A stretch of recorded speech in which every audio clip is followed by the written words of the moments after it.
The Rapido fish bar here in Edinburgh, and they don't just do fish here, they do every conceivable kind of fried food that you can possibly think of. There's chicken, peppered chip steak, haggis, pies, Scotch eggs. Around here we've got battered mushrooms, onion rings, mixed vegetables.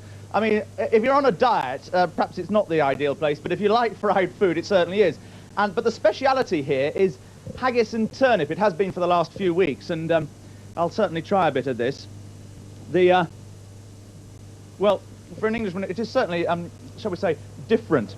Now, I have with me here three Scots who've been involved in the last few days and involved in today's election. Now, the big question is, we've done a poll at the BBC and we found that people in England predominantly regard themselves as being British rather than English, whereas here in Scotland it's rather different. How do you regard yourself?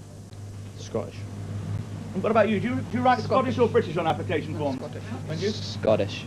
And do you think that the advent of a Scottish Parliament will do anything to change that? I think it will probably reaffirm the fact that Scots are an individualistic nation. That's it. Perhaps for too long we've been tied to a Westminster government which doesn't reflect the socialist support in Scotland. And do you see a Scottish Parliament as a means towards independence yourself? Yes, I think it will do. What about you? Do you see the Scottish Parliament as a means towards an independent Scotland?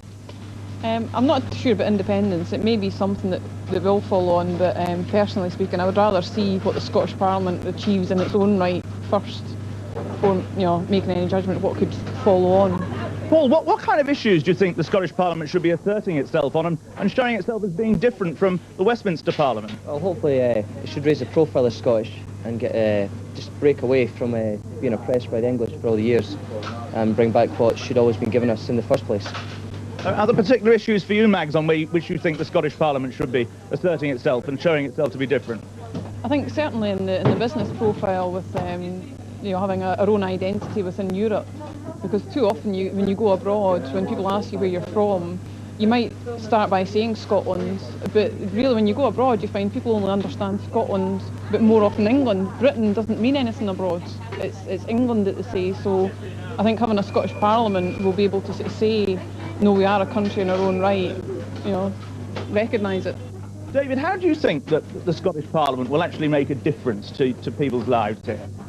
Well, I certainly think that with the tax raising powers and obviously once the Parliament actually grows its own wings and begins to get a bit more strength, a bit more confidence in the Scottish people, will perhaps follow the example of the Republic of Ireland and tuning ourselves into aid from Europe and showing that we can actually stand on our own 2 feet. Okay, well, thank you very much indeed. Here from the Rapido fish bar in Edinburgh, back to you, Kirsty. Thank you. Just to